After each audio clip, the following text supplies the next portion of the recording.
let's be clear about one point. The United States of America is a great country. What's amazing is that over 5 decades ago, the United States sent a man to the moon. No one else has copied it. Amazing. The United States has won more Nobel Prizes in every field than any other country has. So the debate is not about whether or not America is a great country. It is a great country. The debate is about whether or not its democracy is failing. And I can tell you, as someone who's been visiting the US for over 5 decades now, the 70s, 80s, I got to know it very well. I got married there twice. So I know the country well. And I can tell you that it used to be a happy country. But as you can tell from today's debate, it is no longer a happy country. So what I'll try to do is to try and answer 3 questions in support of the proposition that America is a failing democracy. First, how is it failing? 2, why is it failing? And 3, is there a solution? And I want to talk about the solution because we want America to succeed. We don't want America to fail. So the first question is, why is it failing? And it's failing in the most basic sense. Remember, what is the goal of a democracy? A democracy is a government of the people, by the people, for the people. And the way you judge whether or not a democracy has succeeded or failed is whether or not it has succeeded in lifting up its people.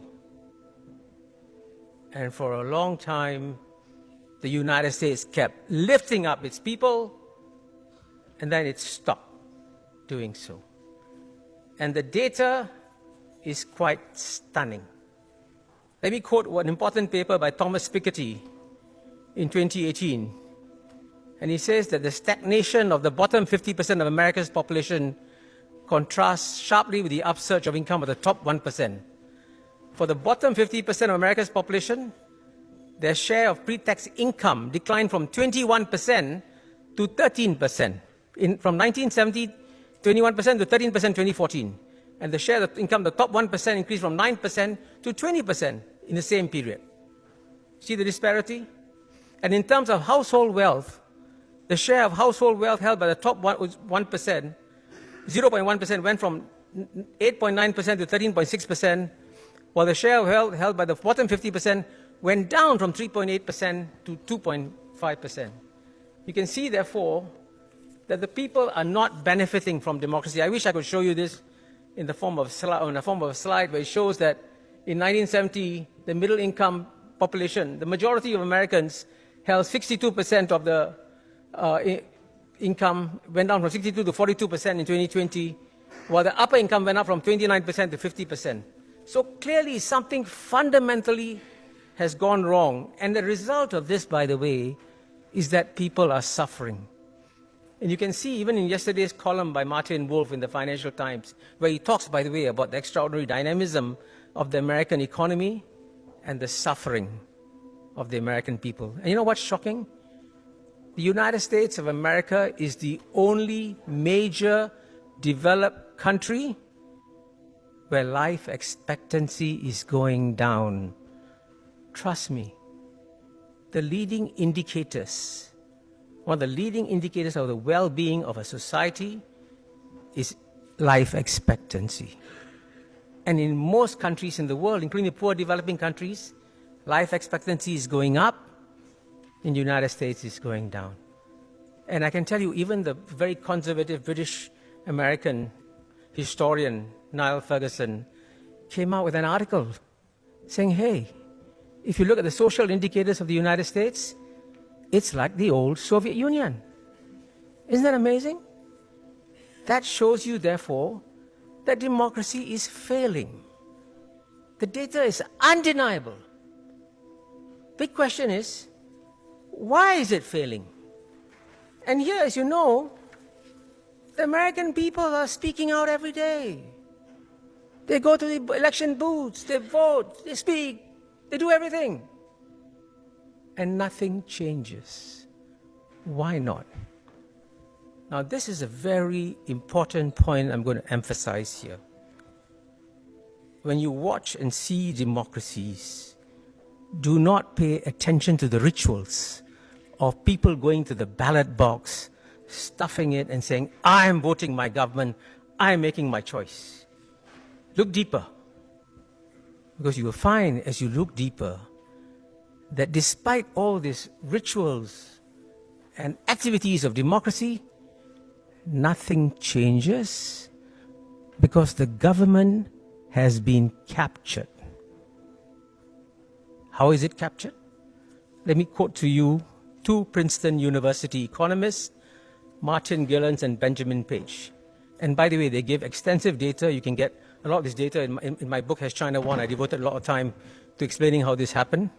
And they say, when the preferences of economic elites and the stands of organized interest groups are controlled for, the preferences of the average American appear to have only a minuscule, near zero, statistically non-significant impact upon public policy.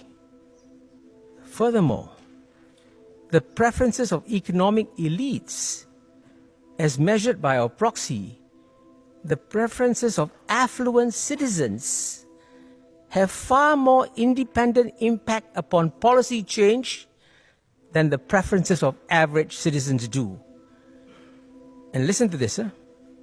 In the United States, our findings indicate the majority does not rule, at least not in the causal sense of actually determining policy outcomes.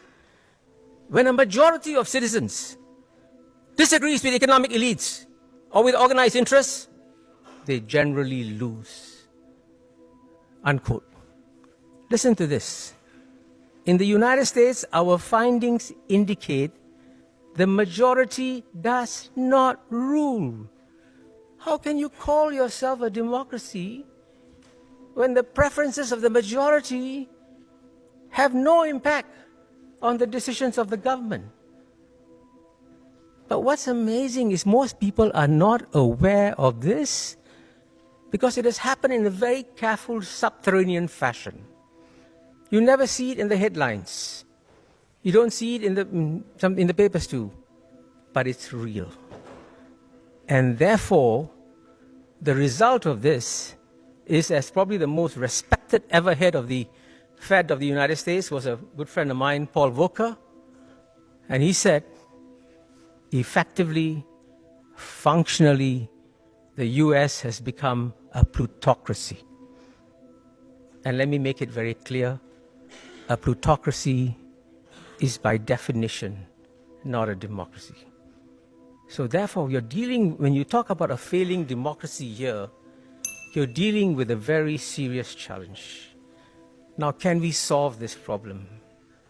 I actually believe it can be solved. But because it is so deep and structural, you have to find the structural roots of it. And I'm going to rush since I'm out of time. I'm just going to mention, you have to go back to, in some ways, the wisdom of the great philosophers that the United States had. And one whom I studied a lot was John Rawls. And John Rawls said in his book, Theory of Justice, that you can justify increasing income for the more affluent only if the bottom 10% also see a benefit for them. So if you want to give more to the affluent, go ahead, but make sure the bottom rise. But that means, this is very fundamental. When you talk about your most important ideals, focus not just on freedom. Because the great philosophers who came to Oxford in the 18th, 19th century always spoke about freedom and equality. Everybody forgets the word equality.